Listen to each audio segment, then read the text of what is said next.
উনি একজন ফ্যাট ক্যাটের পক্ষে এসেছেন।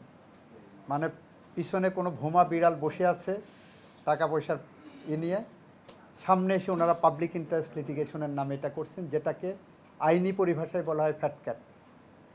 দে have come not for public interest but for the interest of some fat cats,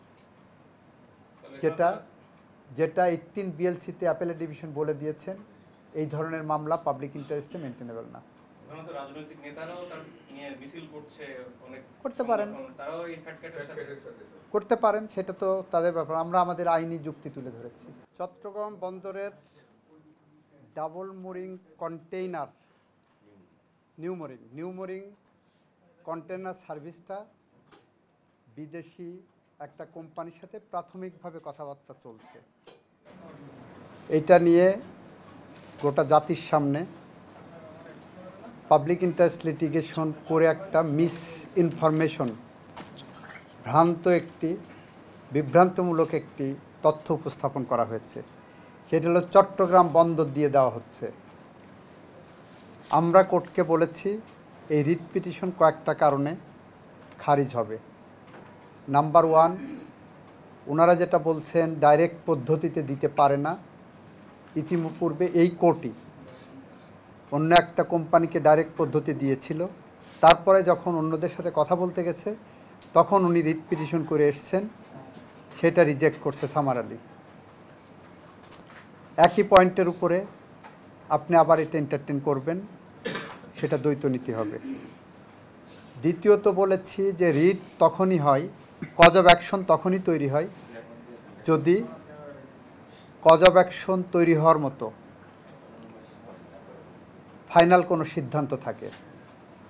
এই ইস্যুতে এখনও কোনো সিদ্ধান্তই হয়নি, ভেরি প্রাইমারি স্টেজ। এই প্রাইমারি স্টেজে আমাদের এই সুপ্রিম কোর্টের অনেক জাজমেন্ট আছে যে প্রিম্যাচিউরড স্টেজে কোনো জুডিশিয়াল রিভিউ এন্টারটেন করার সুযোগ নাই। আমরা সেই মর্মে ডিসিশনও দিয়েছি।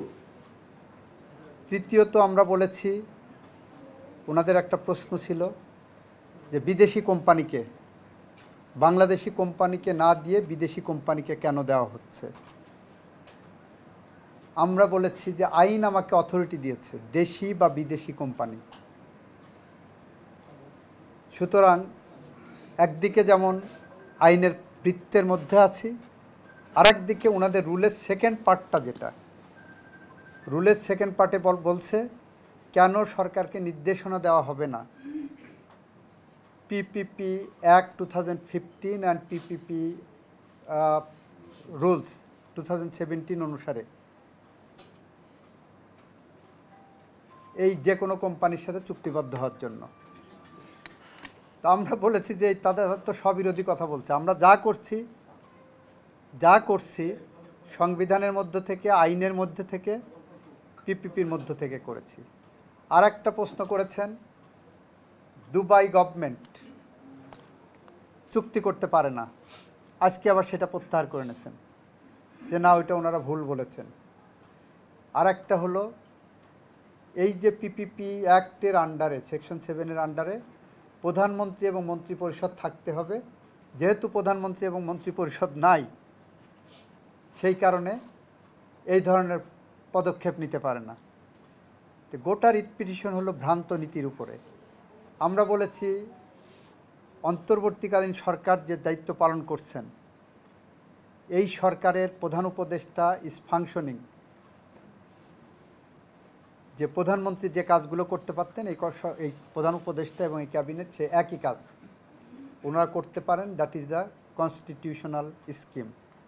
এবং এইটা বলতে যে আমি কনস্টিটিউশনের 4th শিডিউলের ক্লজ 2 এবং 4 পড়ে শুনিয়েছি। সেখানে 72 সালের 4 নভেম্বর আমাদের সংবিধানে বলছে যে আগামী প্রথম জাতীয় সংসদ নির্বাচন কিভাবে হবে।